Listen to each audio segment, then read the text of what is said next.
Kayo po ba mga bossing ko ay isa sa mga nakakapansin na paborito ka ng kamalasan? Eto, proven po ito, pampaswerte sa pangkalahatan. Mabisang proteksyon.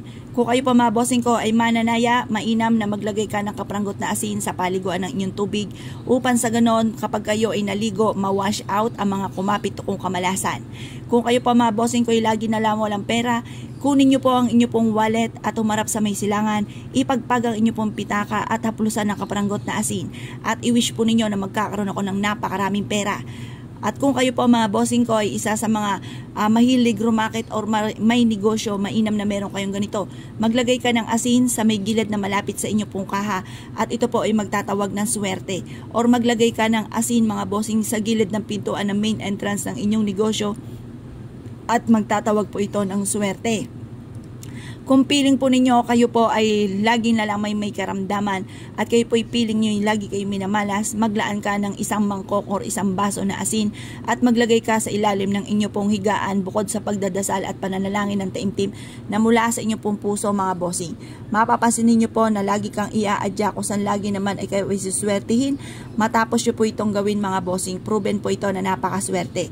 Kung kayo po mga bossing ko ay parang piling po ninyo kayo naman ay paladasal na tao at parang hindi po natutupad ang mga pangarap po ninyo sa inyo pong buhay, maglagay ka ng kapranggot na asin sa ilalim ng inyong dila, umarap sa inyo pong sa inyong silangan ng inyong tahanan, manalangin ng taimtim na mula sa inyong pong puso na matupad lahat ang mga pangarap sa buhay at maitaboy ang mga kamalasan ng mga pinagdadaanan.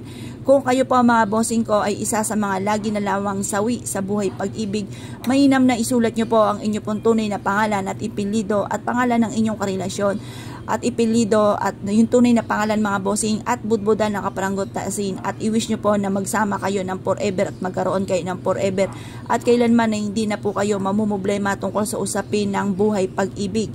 Kung kayo po mga bossing ko ay isa sa mga nagagamitan ng kaliwa or palipad hangin mga bossing, mainam na huwag kang magpapawala ng asin sa ilalim ng inyong higaan or sa loob ng inyong pong silid upang sa ganon hindi po kayo tatalaban ng mga ganyang negatibong enerhiya.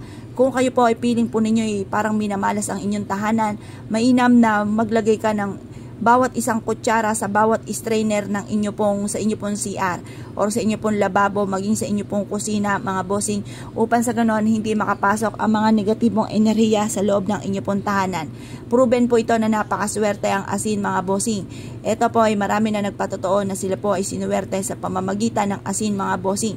Kaya kung kayo po naniniwala at nais po itong subukan nyo na po ito at huwag na po kayo magpatumpik-tumpik pa. Dahil ito po ay marami na nagpatotoo na sila po ay sinuwerte sa pamamagitan po nito. Kaya kung kayo po naniniwala at nais po itong gawin, good luck po sa inyo po lahat.